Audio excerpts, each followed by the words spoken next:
qui avait fait un grand match évidemment en troisième ligne la semaine dernière face au Stade Français. Olivier Missoupe, l'ex-Parisien qui connaît bien évidemment la maison ici puisqu'il y a évolué au Racing notamment. Il nous parle de cette rencontre et d'un groupe toulonnais évidemment qui vit bien avec cette série de victoires et qui vient ici à Colombes pour faire un résultat ce soir. Je suis content de jouer avec ce soit Joe Elab, Giovanni Kierk, Juan Lobé, Foto ou Tom Souris, Cédric Hubert, même Gunter. Moi je m'en fous complètement du moment que je joue et même en étant sur le banc je suis content parce qu'on a un bon groupe en tournant, il y a une bonne ambiance, on s'entend bien tous et moi je suis satisfait comme ça. Après que ce soit n'importe qui joue, même moi quand je suis pas dans le groupe, parce que c'est des choix des coachs, tant qu'on gagne je suis content, voilà. Je pense que je serai toujours pareil. Ouais, c'est mon état d'esprit à moi, je fais pas trop de cadeaux, on m'en fait pas moi non plus, alors quand c'est un match de rugby, pour moi le rugby c'est un sport de combat, c'est un peu comme la boxe et c'est un sport où tu rentres, où tu dois te donner à 200%.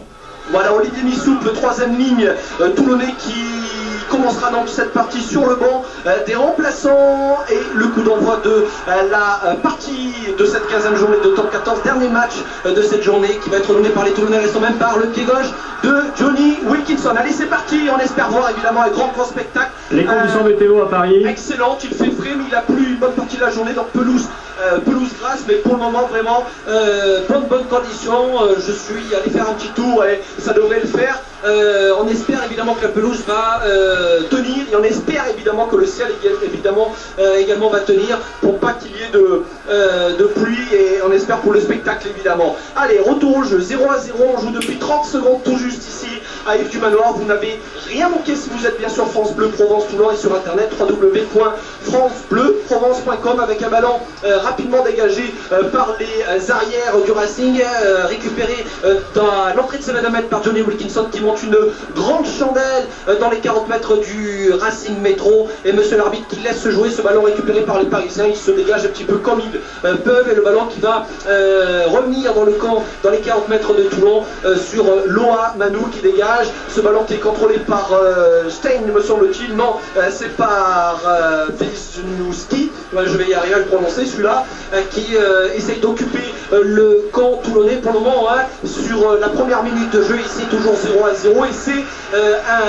une partie de rugby ping-pong qu'on essaye évidemment de se jauger de part et d'autre et on essaye d'occuper le terrain et on a vu notamment Johnny Wilkinson monter des grandes chandelles et monter des grands ballons en direction des 22 mètres du Racing. Également la même chose pour le côté du Racing avec Wisniewski qui a essayé d'occuper le terrain et là c'est la première touche pour le Racing trouvé dans les 40 mètres du Racing justement cette touche et le lancer de Carlo Festuccia, c'est bien pris par le deuxième ligne Santiago Delapé, première touche gagnée donc par les Racingmen. C'est évidemment derrière ce que je vous disais, ils organisent un groupe pénétrant avec un départ au ras, là attention, bien pris par la défense toulonnaise à l'entrée de la ligne des 40 mètres, c'est bien joué, 0-0, 2 minutes de jeu, le ballon est pour le moment en possession des Parisiens qui derrière c'est Mathieu Loré qui botte par-dessus sa touche et peut-être un en avant, il y a un avantage aussi pour le Racingmen sur un en avant toulonnais dans les 40 mètres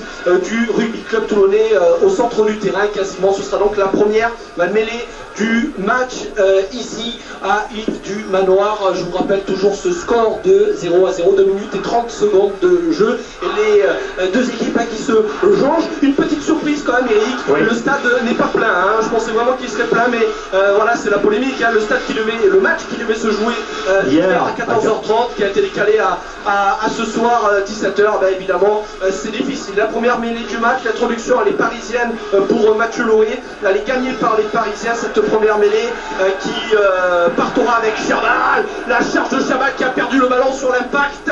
A-t-il fait un en avant? Oui me semble-t-il, ce sera donc une mêlée pour le rugby club toulonnais. Quelle charge du troisième ligne centre du Racing Métro 92, grosse charge de Sébastien Chabal, parti derrière sa mêlée mais bien stoppé, bien arrêté par la défense de Toulon évidemment et ce sera donc une première mêlée rouge et noir, avec introduction pour Piero Mignoni, le capitaine des Rouges et Noirs ce soir. ici du manoir. L'introduction, Faction touché, stop entrée, l'introduction elle est bonne, le ballon qui va sortir, Pierre Minoni qui sort ce ballon pour le pied de Mafi qui est fou, qui dégage loin et fort. On fait l'effort de remonter rapidement le ballon dans les bras de Julien Sobat, l'ailier du Racing Med qui monte une grande chandelle à la retombée. Il y a qui? Il y a un Toulonnais, il y a Fernandez Lobé, me semble-t-il. En tout cas, première indication pour le moment, sur les conquêtes, les deux équipes gardent la main avec un bon ballon là pour Loamanou qui remonte le terrain, il rafute Bobo, c'est bien joué ce qu'il fait Loamanou, le japonais. Il reste au sol là à l'entrée des 22 mètres du Racing, il écarte pour Wilco, le ballon qui arrive, il est perdu, dommage, ce ballon qui a mal été transmis dans les 40 mètres du Racing Métro. En tout cas, c'est bien ce que font les Toulonnais, mais le ballon qui va être rendu aux Toulonnais pour une position de hors-jeu dans le jeu courant, signale l'arbitre de la rencontre qui n'est autre que Jérôme Garcès du comité du Béarn. Et donc on va revenir à cette pénalité évidemment. Pierre Mignoni, le capitaine, qui indique à monsieur Garcès les perches, les poteaux. On est juste à l'entrée des 22 mètres, à 7 mètres à peu près de la ligne de touche. Johnny sur son pied gauche, il est donc sur son mauvais angle en tout cas, puisque cette pénalité se situe à gauche des perches quand on les regarde en face. Les perches parisiennes évidemment, à l'entrée des 22 mètres, allez, ça donne à peu près 24 mètres en diagonale. Johnny Wilkinson pour peut-être l'ouverture du score ici. On va voir ce que ça va donner. Toujours 0-0 après 5 minutes et 10 secondes de jeu à Yves du Manoir. Toujours, ça c'est sympa, hein, vous voyez le respect. Hein. Ah ouais, ça c'est vraiment sympa, hein, ce respect du buteur adverse, Johnny Wilkinson, qui toujours cette position et cette recherche de l'équilibre. Il regarde les perches, il se concentre, le demi d'ouverture anglais du RCT, excellent, ça semble bien parti ce ballon. Et l'ouverture du score ici à Yves du Manoir pour le Rugby Club Toulonnais. Toulon 3, Racing Métro 0, après tout juste 6 minutes de jeu ici, l'ouverture du score de Johnny Wilkinson. Wilco qui a la possibilité, mon cher Eric, vous le savez, de prendre la tête du classement des buteurs, puisqu'il en est déjà à 136 points maintenant avec ses 3 points, 136 points, et celui qui domine pour le classement c'est Bob James, le demi d'ouverture de Clermont-Ferrand avec 145 points, donc encore 9 petits points, et Johnny Wilkinson sera meilleur réalisateur de ce top 14. Johnny Wilkinson justement sur le coup de pied d'Arangois qui après un regroupement à l'entrée des 22 mètres, dans les 22 mètres de Toulon, eh bien le ballon qui a été récupéré à la tombée par les Toulonnais, ballon transmis à Johnny Wilkinson qui trouve une petite touche sur la ligne pile poil des 40 mètres, c'est en face de moi, ligne des 40 mètres de Toulon, 6 minutes et 30 secondes de jeu, je vous rappelle, ici l'ouverture du score pour le Rugby Club Toulonnais de Johnny Wilkinson. Le lancer, contré et gagné par Toulon, ça c'est pas mal, alors que le lancer était parisien évidemment, contré par la deuxième ligne